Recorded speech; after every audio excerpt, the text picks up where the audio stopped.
Amigos, vamos lá para mais uma pecinha de museu, que é essa daqui que eu já tinha comentado, tá? Isso aqui é uma ferramenta que ela é tão antiga, mas tão antiga, que eu pensei até em fazer o vídeo em branco e preto. Mas aí depois eu parei e pensei e falei, bom, mas ela ainda é antes da máquina fotográfica, então não ia justificar muito fazer em branco e preto. Essa ferramenta aqui, ela não tem nome. A gente chamava ela de maquineta, só para saber o que queria. Então, pega a maquineta. Então era essa peça aqui, mas ela não tem nome. Ela foi feita de forma artesanal. Vocês estão vendo aqui, olha, vê se vocês conseguem ver. Essas pecinhas aqui são de bronze, tá?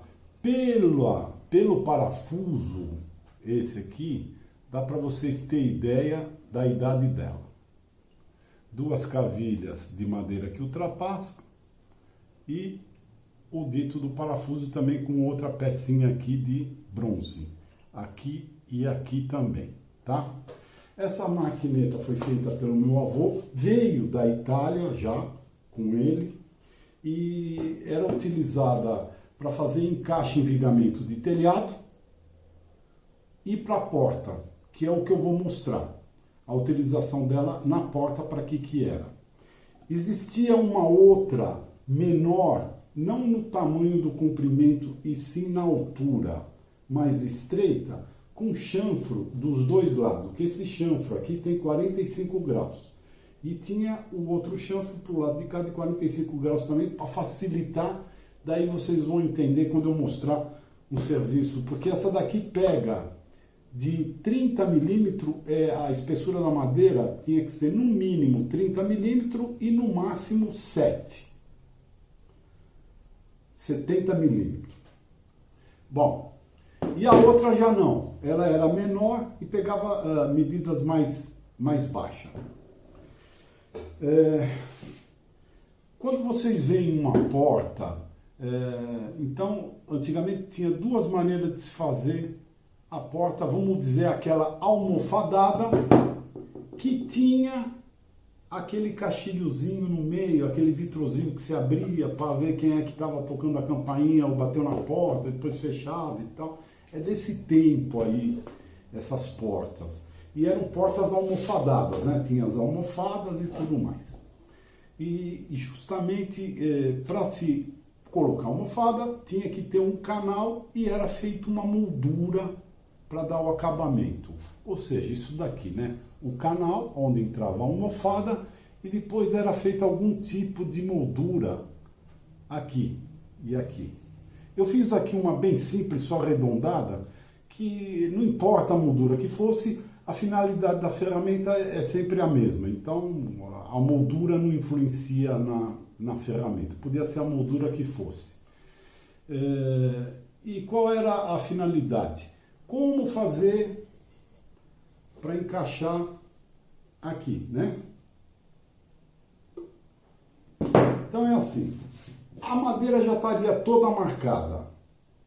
E tem um risco aqui, que já está feito, que é esse aqui, tá vendo?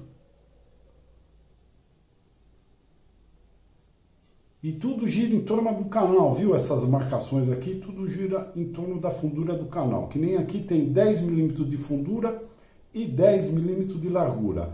Então, isso daqui tem que ter 10 milímetros para cá. Pega-se a peça... deixa eu abaixar agora aqui, só para vocês visualizarem melhor.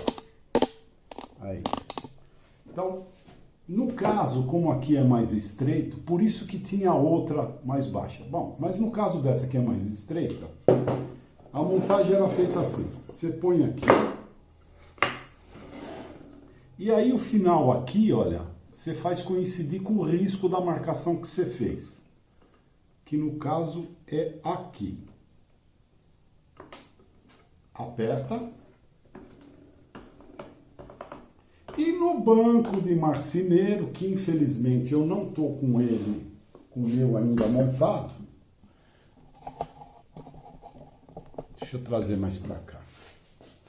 Prendia-se na morsa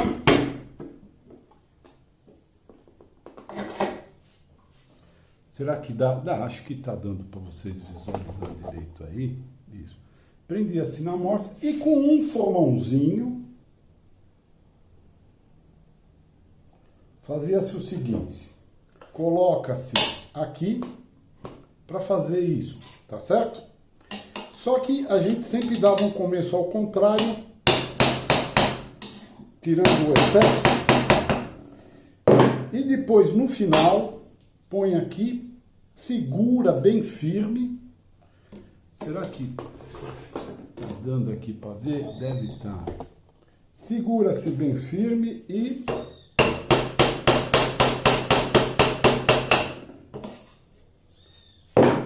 o final terminava-se assim.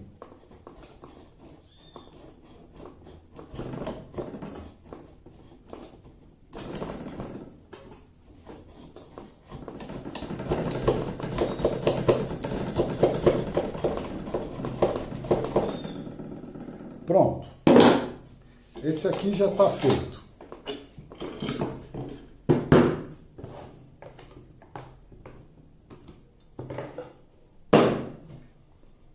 Foi feito 45 graus. Eu já fiz do outro lado, para dar andamento, esse pedacinho, olha, dei azar, peguei um pedacinho meio ruim, mas tudo bem, isso aí não vai atrapalhar. Então já fiz dos dois lados, tá vendo? Deste lado e deste lado aqui. Essa daqui é um montante e tem a travessa. A travessa é a mesma coisa. É feito o canal, já tem as marcações já determinada, tá, onde vai ser feito o chanfro. E como tinha esse pedaço aqui, esse arredondado aqui, passava direto, né? Então você é obrigado a remover, tá? Com formão bonitinho e tudo mais. Prende na morsa. No caso dessa daqui, como é mais larga, eu não vou prender, não preciso prender a peça junto. Aliás, é desse lado. Desculpa, é desse lado mesmo, que eu trabalho para lá. A peça no risco.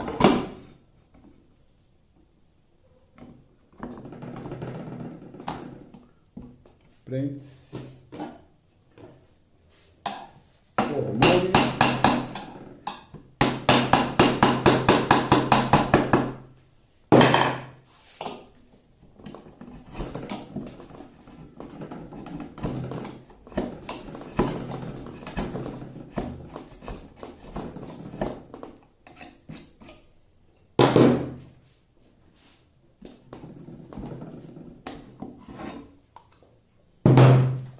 E aí, amigos, eu fiz um corte porque eu vi que vocês não iam visualizar direito o que eu queria mostrar.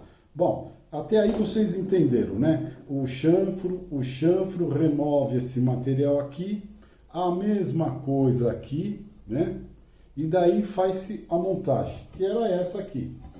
Aqui é lógico, eu fiz de uma maneira mais simples para poder mostrar a real finalidade. Aí aqui entraria as almofadas e tudo mais, tá? Bom, aproveitando e falando para vocês também um pouquinho sobre termos corretos da marcenaria e da carpintaria, então aqui teria o montante, né, da porta, desse lado aqui o outro montante da porta, e esse aqui, o nome dele seria montante intermediário, tá? E aqui as partes de baixo que vão deitadas são as travessas. Então são os montantes e as travessas. E as almofadas. Ou vidro, se fosse o caso. Depende do que se queria. Eu vou dar agora mais uma parada para posicionar a máquina de uma outra maneira para mostrar a outra peça para vocês, tá? Acredito que aqui já tenha sido entendido. Uma coisa muito simples, né? Mas numa porta, fazer esse processo aqui, se não fosse com a maquineta, com essa ferramenta aqui, ficaria muito mais difícil e o serviço muito mais mal acabado. Também existe a possibilidade, que é utilizado muito por não conhecerem esta ferramenta e o trabalho que dá para fazer com ela, seria parar a moldura um pouco antes, que é o que vocês estão acostumados a ver. Então, vem com a moldura para aqui e vem com a moldura para aqui. Agora, assim direto, o único processo certo é esse aí, usando essa daqui, tá bom? Então agora eu vou dar uma paradinha para posicionar a máquina de outra maneira e mostrar uma outra peça para vocês.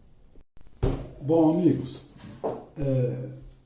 agora vamos falar, falamos de porta, a utilização dela, né?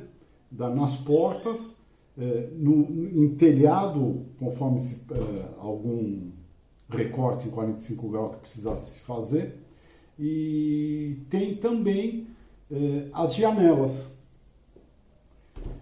Nas janelas existia aquelas antigas, né? As de hoje acho que nem tem mais. Os caixilhos, que eram as guilhotinas, a parte de vidro que levantava e abaixava. E aquele modelo com aquelas palhetinhas, que a gente chama de tipo veneziana, mas na realidade elas são chamadas de persianas.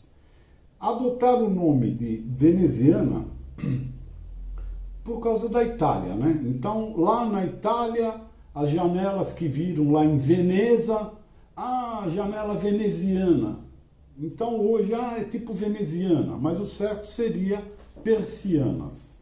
Mas até aí também não afeta nada. Essa parte do vidro que levanta e abaixa, que seria a guilhotina, que se costumou chamar de guilhotina, antigamente era de abrir. Então tinha as folhas de veneziana ou persiana que abriam para fora e as de vidro que abriam para dentro. Quando surgiu essa, que já era uma modernidade naquele tempo, de levantar e abaixar, foi um pouco condenada pelos antigos carpinteiros. Por quê? Devido ao peso para a pessoa levantar e abaixar aquele vidro. Para homem, nem tanto, mas para mulher, no dia a dia, levanta, era pesado, né? Os vidros, né? O que pesava mais. E o outro detalhe que eles condenavam também é que, como eram duas folhas, então você só levantava uma ou então abaixava as duas. Então você só tinha metade de entrada de ar. E ao contrário da outra que abria, a entrada do ar era maior. Agora, aí é que está o grande problema que eu pergunto para vocês. Aquele cruzamento que muita gente já deve ter visto, hoje só em casa antiga que se vê, na parte de vidro, as guilhotinas, quando tem o cruzamento da madeira, então vamos supor, a janela tem 6 vidros, 3 em cima, 3 embaixo. Então em 2 lugares vai haver o cruzamento de madeira, tá certo? Esse cruzamento é que entra aquela ferramenta. E o grande detalhe, que é o mesmo caso da porta que eu expliquei. Quando você tinha uma peça assim, porque o que eles faziam? Eles faziam um cordão com os rebaixos para o vidro e a moldura em volta, eles já faziam barras compridas, depois cortava de acordo com a necessidade que tinha da janela. Você fazer com parada a moldura é mais fácil. E passando reto, aí como é que você faz o encaixe para casar tudo isso? Aí entra aquela ferramenta lá. Essa é a parte mais delicada da janela. Olha aqui, ó. Eu já fiz, lógico, porque é um pouco mais demorado, então eu já fiz para não... Mas é o mesmo processo, tá? Olha. Estão vendo o encaixe? E fica um pouco delicado, tá vendo? Por causa disso aqui. Mas depois de montado, fica uma maravilha. Eu vou montar aqui, ó. Deixa eu dar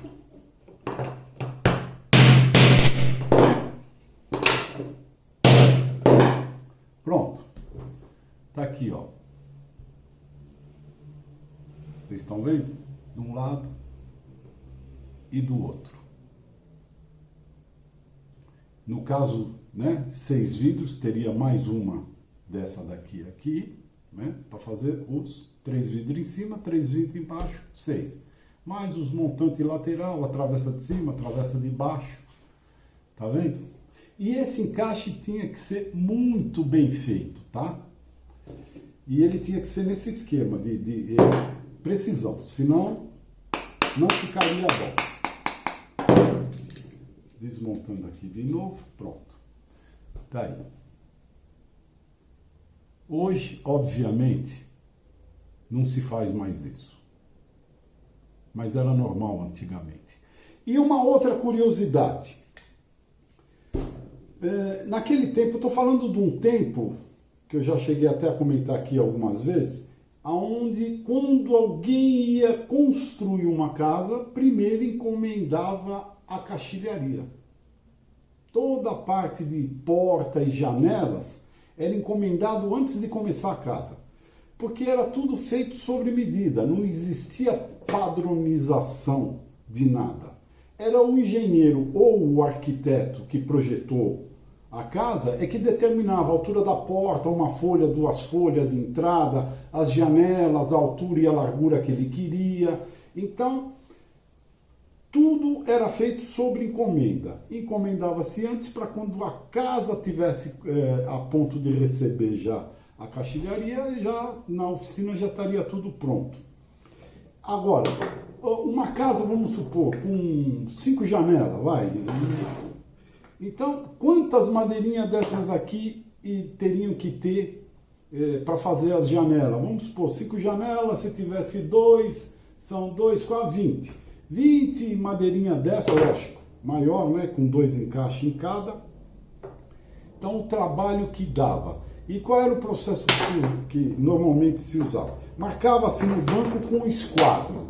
Então, punha as madeirinhas, aí fazia a marcação, passava o esquadro, avançava, passava o esquadro, vira a madeira, passava o esquadro, e tinha que passar, por elas serem quadradas, tinha que passar o esquadro em toda a volta.